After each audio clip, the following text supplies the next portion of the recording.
Hello and welcome to another episode of Btekt. I'm David Wildman and today I've got some very juicy details about the upcoming Samsung Galaxy S10.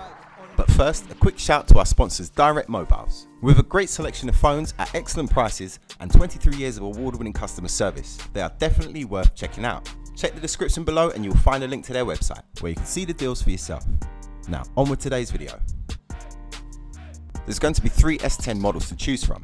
There is the Galaxy S10, codenamed Beyond Zero, which has a 5.8-inch flat display, a side position fingerprint scanner, and only a single rear camera with a single front camera.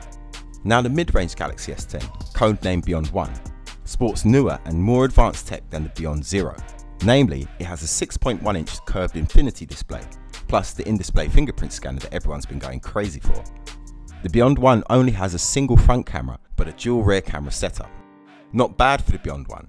But now it's time for the main attraction, the flagship S10, codenamed Beyond 2, a 6.44-inch curved infinity display, of course the in-display fingerprint scanner, and here in my opinion is where the Beyond 2 stands out from the rest.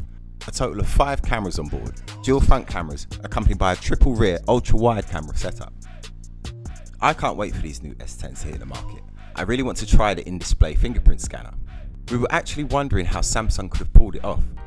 Speculation suggests that Samsung is using ultrasonic tech. So basically, the scanner is sending out high frequency waves through the display's glass that takes your fingerprint data and compiles it. So as it's using sound waves, it doesn't matter what kind of dirt or grime is on your hand or on the glass, it will still recognize your fingerprint. Pretty cool stuff. While we're on the topic of the display, all 3 phones have an aspect ratio of 18:9. Many of you might have noticed that the Beyond Zero does not come with an in-display fingerprint scanner or a curved display. That's due to the simple fact that Samsung has opted to make an affordable version of the S10. In theory, it sounds cool to get your hands on the Beyond 2 or 3, but trust me when I say that they're not going to come cheap. So the eternal question is, when can I buy one of these phones? Well, Samsung plans to release these phones in mid-April next year. And let us know which S10s you'd like to see a review on. Actually, we'll probably get them all anyway. But leave a comment in the section below and tell us what you think. That's it from me, guys.